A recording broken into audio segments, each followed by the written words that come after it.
I want to introduce myself. I'm Mark, and I'm a member of the Zuckerberg family group. I am also a member of Max's Circle, which is like our family group. I'm also a member of about 5 different groups for people who like the same kind of dog as I do. Now, some communities are more serious, though. We recently created a community to support my dad, who is recovering from heart surgery. And Dad, if you're watching this on the live stream, I know that everyone here is sending our love to you and praying for a quick recovery, and I'll see you in a few days when I'm back home. Every day I wake up and I just think to myself, I don't have much time here on Earth. How can I make the greatest positive impact that I can? And I know that this is a question that a lot of you ask yourselves too. You're not doing this. You're not building groups because they're gonna, they're gonna look good on your resume. You're doing it because you just care about bringing people together.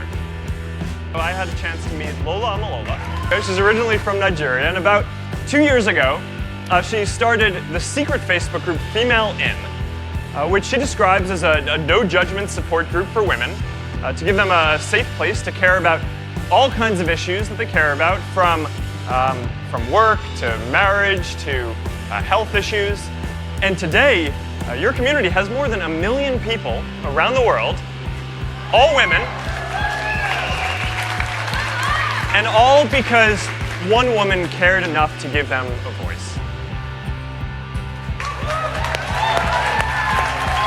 For the last decade or so, we've been focusing on making the world more open and connected. And we're not done with this yet. We're always going to do this. But I used to think that if we just gave people a voice and helped some people connect, that would make the world a lot better all by itself. And in a lot of ways it has. But today, when we look around, our society is still very divided. Right? So now I believe that we have a responsibility to do even more. Right? Not simply connect the world, but also work to bring the world closer together. So, we need to give people a voice to make sure that we can get a diversity of opinions out there. But we also need to help build enough common ground so we can all move forward and make progress together. We need to help stay connected with the people we already know and care about. But we also need to meet new people with new perspectives too.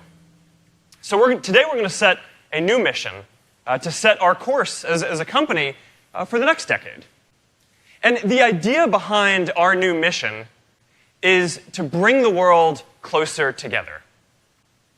And the full formal mission statement is going to be to give people the power to build community to bring the world closer together. So this is our challenge. We have to build a world where every single person has a sense of purpose and community. That's how we're going to bring the world closer together. We need to build a world where we care just as much about anyone, a person in India or in China or in Mexico or Nigeria, as we care about a person right here in Chicago. That's how we're going to achieve our greatest opportunities and build the world that we all want for generations to come. I know we can do this.